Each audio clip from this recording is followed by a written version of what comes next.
guys, what's up? Welcome back to my channel. For those of you who don't know me, my name is Britt. Welcome. In today's video, I'm going to be telling you, first of all, why I started my own YouTube channel, and I'm going to give you 5 pieces of advice or like tips and tricks to start your own channel, to get yourself going, because I know when I started it was like a big thing to like overcome getting started, and I wish I had a video or like someone to tell me these things. And also I get a lot of questions actually from a lot of people asking how I started my YouTube channel and just like what to do and how to start, and yeah, just heaps of questions. So I thought I'd answer them all here. And little disclaimer first, obviously I know I'm not a YouTuber or like a big YouTuber. I just thought I would make this video, even if it helps one person, that's amazing. I just, yeah, like I said, would have loved to have known these tips and tricks when I started. So I'm just going to stop talking, and well, I'm going to keep talking, but I'm going to just get on topic. So let's jump straight into the video.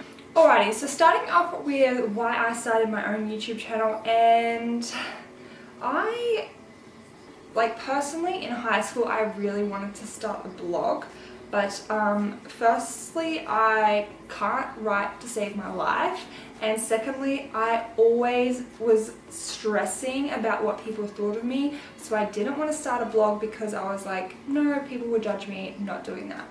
I never actually really knew about fashion channels on YouTube until my friend Bella showed me this video by Sunbeams Jess, and Sunbeams Jess is one of my favorite YouTubers still to this day. But she showed me this video, and it was kind of like a athleisure streetwear lookbook, and I saw this video and it changed my whole entire life.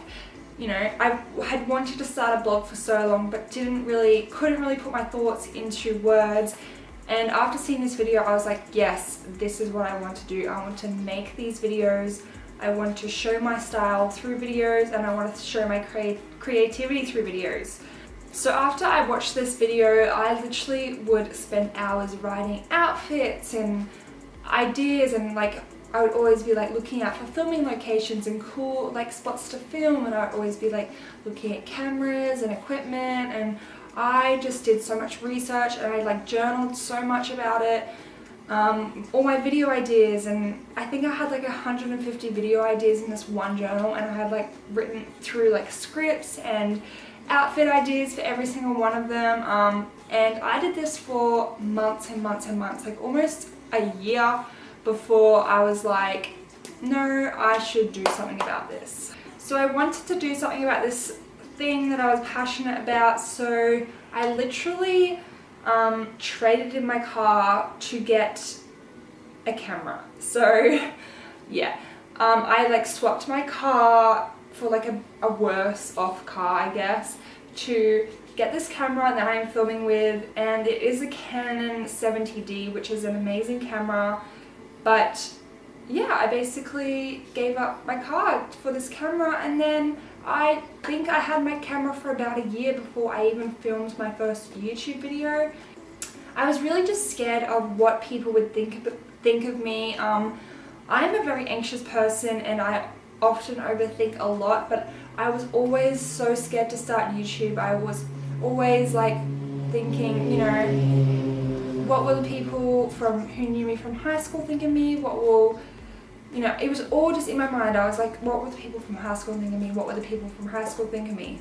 Now, like, I'm like, looking back on it, I'm like, why did I make myself think like that, and why did I let myself think like that? Because honestly, that is my biggest regret in life, because I could have been doing YouTube for a whole entire year previous to this, but I didn't because I was so stressed out about what other people would think of me. People from high school who I don't even see anymore, like that's just the stupidest thing to me. And I've even had people from high school message me and say, oh my gosh, like this is the coolest thing, like I'm so proud of you and you inspire me, which honestly makes my whole entire life. But I was worried about these people thinking bad things about me, and that, yeah, I can't even fathom that anymore. So from my story, it brings me to my first piece of advice, and it is please, please, please learn from my mistakes. Do not let other people control how you feel and how you think. And if you want to start YouTube, or if you want to start a blog, or if you want to start a fashion line or a makeup channel or makeup anything or just anything, if you want to go out and do anything, do it. Please, please, please do it. Do not let others keep you from doing what you want to do. And I know that's easier said than done, but I wish I had someone to just be like, Britt, stop, go out and do your thing, you'll be fine. And I'm telling you, if this is you and you're struggling, please stop this video.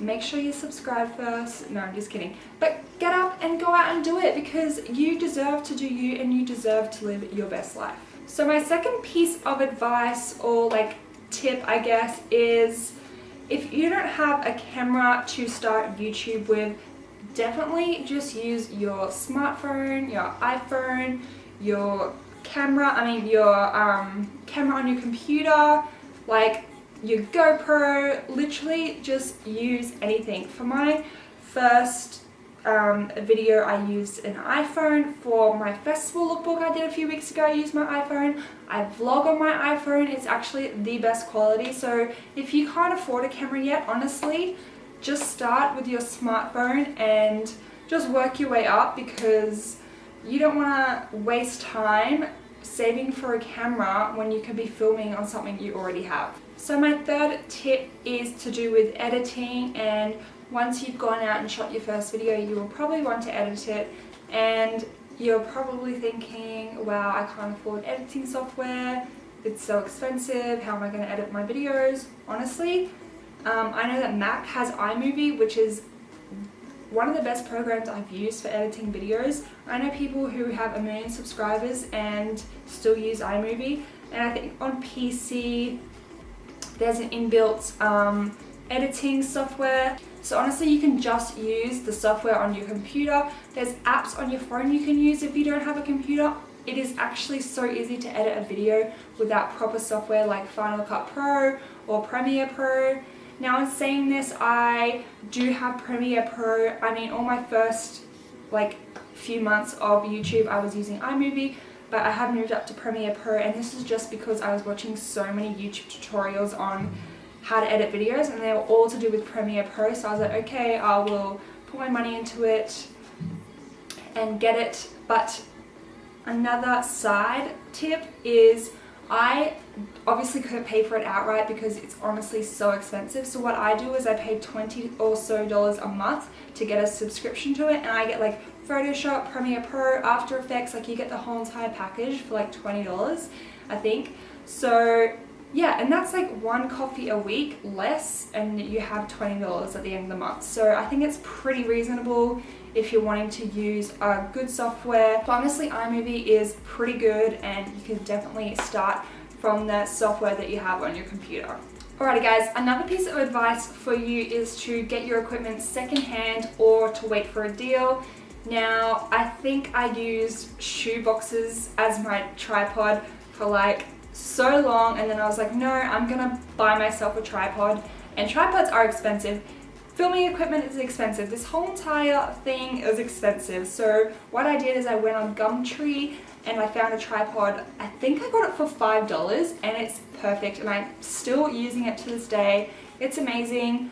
I also realized after filming for a while that I needed some studio lighting. Now, studio lighting is so expensive. Like when I first started looking, it was like thousands and thousands of dollars, and I was like, how the hell am I going to get studio lighting? So what I did is I went on trusty old eBay, typed in studio lighting, put my price low to high, because you know, you got to get those savings, and I found a whole studio lighting set and backdrop set for like $90. So if I can find that, I will link that down below. But honestly, I ate baked beans for a few weeks just so I could save up that $90 to get my equipment. So if you really want some equipment, definitely make sure you go onto eBay, or I know we have Amazon now, and check out Gumtree and places like that, and definitely wait for a deal if you are buying camera equipment, because it's always going on sale. And yeah, you definitely want to pay the lowest amount possible, because this stuff is expensive. Alrighty, so my next piece of advice is kind of to do with the back end side of YouTube, and that's like thumbnails and music and stuff. So for my thumbnails, I use a app called, well, there's an app and there's a website called Canva, C-A-N-V-A. I'll link it down below. It is amazing, honestly. You can create like thumbnails, you can also create like social media posts and stuff like that, but I use it for my thumbnails and it is so easy to use. I have tried and tried and tried to use Photoshop and I can't, and Canva just saves my bum so many times. So many people tell me I have cool thumbnails and it's all to do with Canva, and I know so many massive YouTubers who use Canva, so it is definitely a cool free tool for thumbnails. Now music, you must make sure all your music is non-copyrighted, and I didn't know this when I first started YouTube, so I got a ton of copyright infringements because I was using music that I was like, oh yeah, I like that song, I'll use it. No, you can't do that. So you have to make sure it's non-copyrighted. So there's actually a few channels on YouTube where you can get non-copyrighted music from. I think one's called NCS, one is called, hold on, I have it written down. One's called NCS, the other's called YouTubers Music. There's a few more. Also, again, I'll link them down below so you guys can check that out. So that's all free music for you to use in your videos. All you have to do is credit the artist. And honestly, I think choosing music for YouTube videos is the hardest part about YouTube, because I can never decide on a song because there's so many to choose from, and I've just subscribed to so many channels now that do free music, and I'm like, where do I even start? Like, honestly. Alrighty guys, that's it for this video. I really hope you enjoyed it. If you did make it to the end, thank you so much. I really appreciate you guys. I hope this helped you in some way. And like I said, if you do want to start a YouTube or a blog or anything, please, please, please just go out and do it. It'll make you feel so much better. Even if you do one video, honestly, it'll make you feel like you've just done it and you got it over and done with. And once you get over that kind of initial starting point, it just kind of flows. So please, if you're wanting to start, please do, and let me know and I'll subscribe to your channel. If you did like this video, make sure to give it a massive thumbs up. And if you aren't already subscribed, make sure to do so. But other than that, I hope you guys enjoyed this one, and I'll see you in the next one. Bye!